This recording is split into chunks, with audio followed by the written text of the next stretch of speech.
Sometimes this industry can really eat you up eh. Even si TVJ na, when I'm with them, hindi ako nasa starstruck. Kasi nga parang lumaki akong parang Sama mo sila. mundo ko siya na, Yes. ay, pare. Parang ganun siya Ah. sa akin.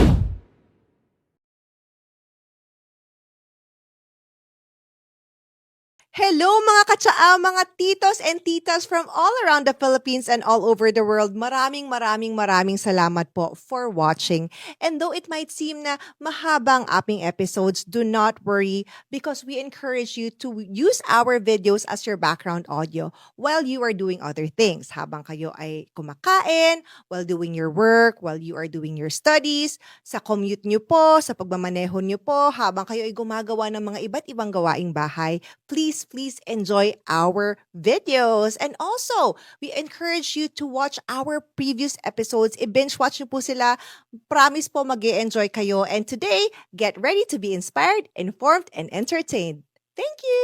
Kung may mga Gen Z po tayo, hindi nyo po alam, sobrang, kaya nga idol siya ng mga millennials. So, I don't think there's ever been after you such a child star phenomenon. I don't think there's anyone who could match your, ano ba tawag nito? Pop culture relevance as a child. Siguro kasi it was very different during my time.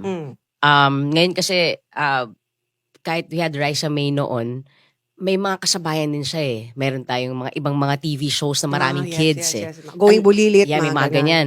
Eh, nung time ko talaga, it was just me and Matet. Oh my gosh, Matet! Yung talagang naglalaban sa films. I mean, of course, marami pa rin namang child actors like sila R.R. Herrera, who's still a very good friend now. Yes. Pero mas drama siya. Pero kami Oh. talaga yung sa pop culture, yung talagang laging pinagaganon. Lagi kaming nasa magazines. Alam mo yun, yung mga ganyan. So, before, alam niyo naman sa magkakaalaman ng mga history dito, before kang nanalo ka di ba? Or were you No, first runner I up? was third. Third runner up sa Little Miss Philippines. Before kang maging artista or celebrity, child celebrity, ano ang buhay mo nun? Nung 4 years old ka? Well, Grabe. nung mga 2.5 ako, kasi I started at 3 eh. What? Yeah, mag-40 years na ako next year in the industry. 3 years old kang nagsali ng Little Miss Yeah. Philippines? Paano ka nagsalita nun? Nagsasalita naman ako. Sabi ng nanay ko, madaldal daw talaga ako nung bata ako. Like, everywhere she went nun, I would go with her. Mhm. Ang tawag sa amin nun, kapag pupunta siya sa palengke, dala-dala niya ako, mga ganon. Tapos gagawin niya, para makapamalengke siya at peace, iiwan niya ako sa estante ng ninang ko. Tapos pagbalik daw niya, ang dami ng mga may gulay, ang dami na sa aking mga alay na mga prutas, isda. Kasi nagpe-perform ako doon sa tuktok ng estante ng ninang ko sa Talipapa. Santo Niño yarn. May pa ganun. May alay eh. May alay. Oh my God. So, bata pa lang, nalilibre na ako ng mga bagay-bagay. Oh my God. So, that was even before I entered Yes, the industry. yes. So, kaya rin siguro ang mga friends nila mama nun, sila yung nag-udyok kila mami na isali ako eh. Sa Little Miss. Because my mom and my dad nun, I don't even remember having a TV set nun. It's mostly radio sa amin. So talagang hindi sila aware sa mga Itbulaga na ganyan. Talaga ba? Yeah. Pero kailan bang nag-start ang Itbulaga? Anong year? Parang late 70s. Okay.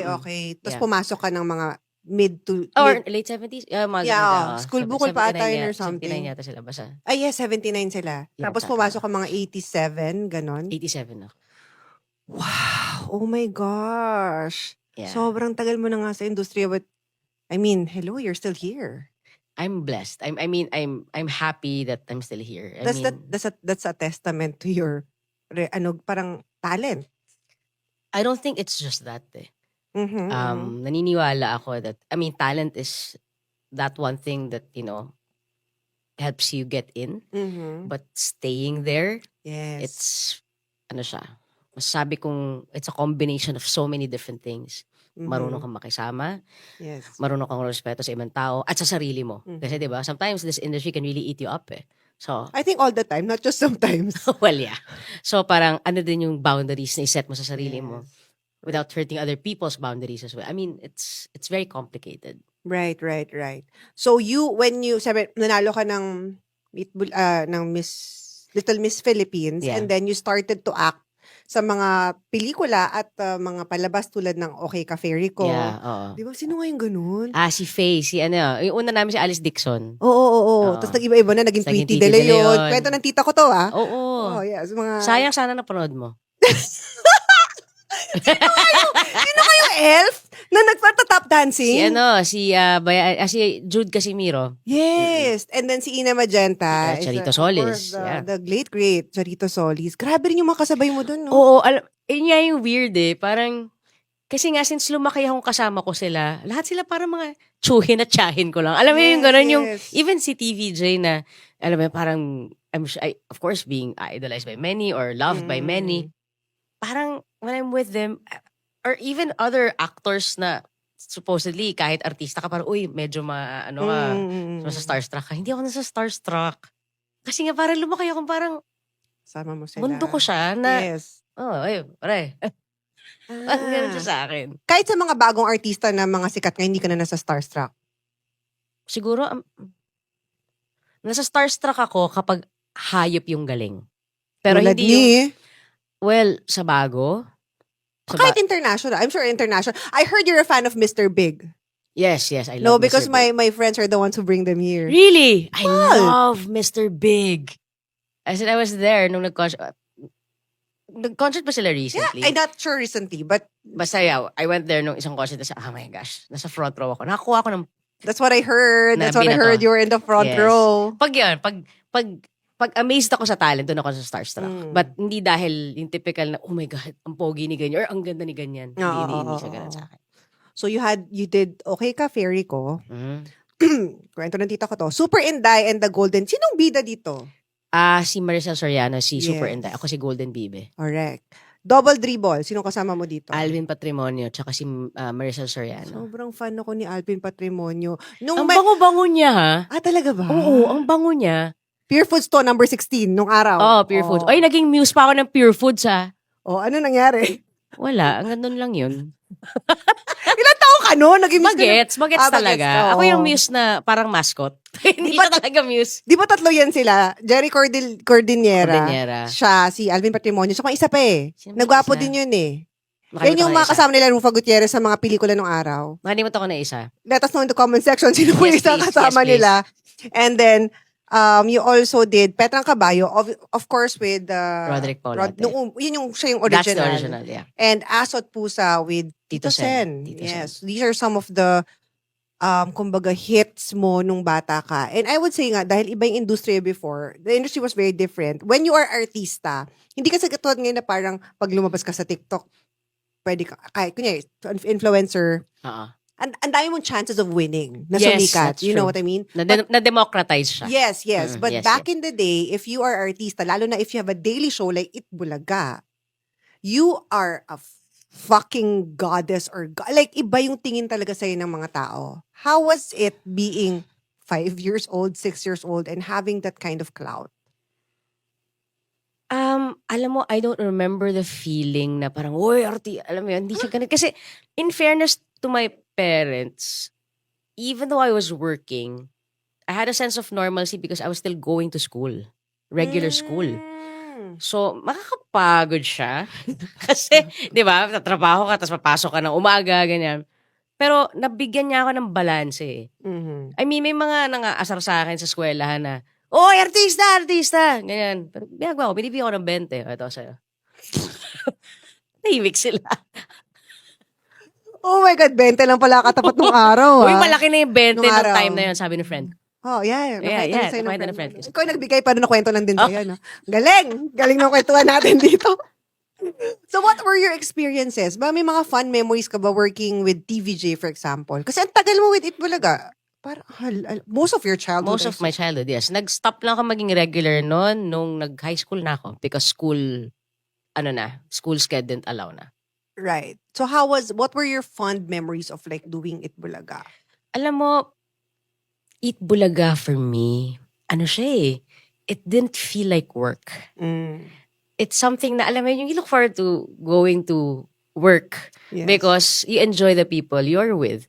Kasi, siya eh, parang sa Eat Bulaga kasi, and even now, they still do this, Sa lahat ng mga pinupuntahan kong mga... Sorry, TVJ.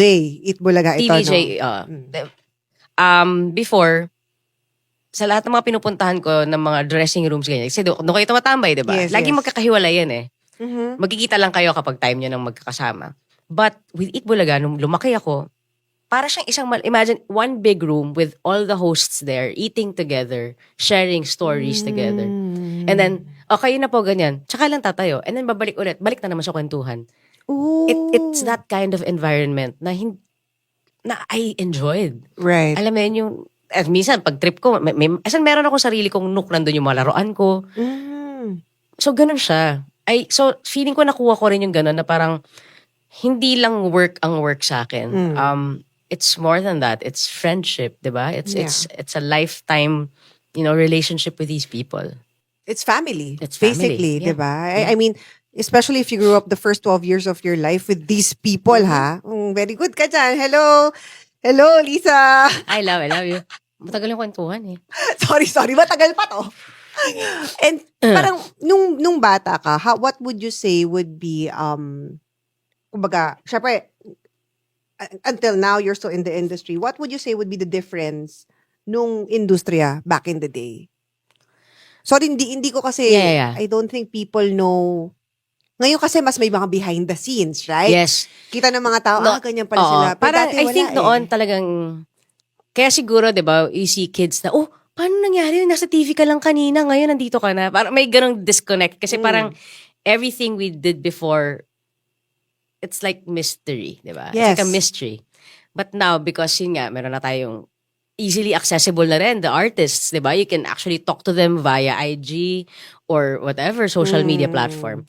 Before talagang for a fan to write, they really literally had to write. As in, I remember Right. write. As in, write letters. I still have those, I think. Yung mga love letters, yung mga fan mail sa akin, na as in, nakakatuwa, mga sulat kamay talaga.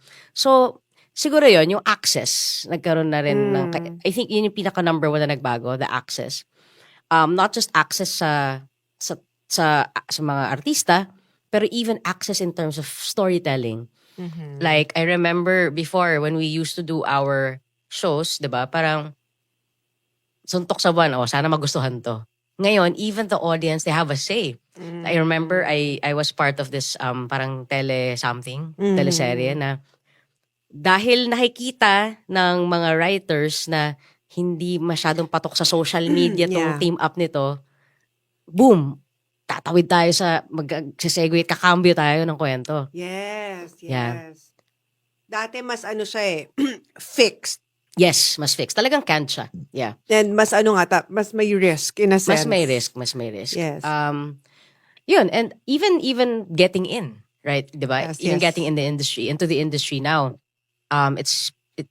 Before talagang you have to do auditions or like yun, sasali ka sa, iba-ibang paraan. Sali ka sa contest like what I did, and then kung matanggap, yay! Kung hindi, again, sali ka ulit, di ba?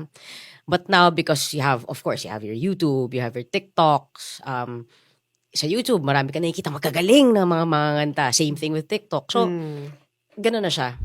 Are you enjoying this episode? If you are, please make sure to like this video, leave a comment, share this video, and subscribe to the Think Talk Tea YouTube channel.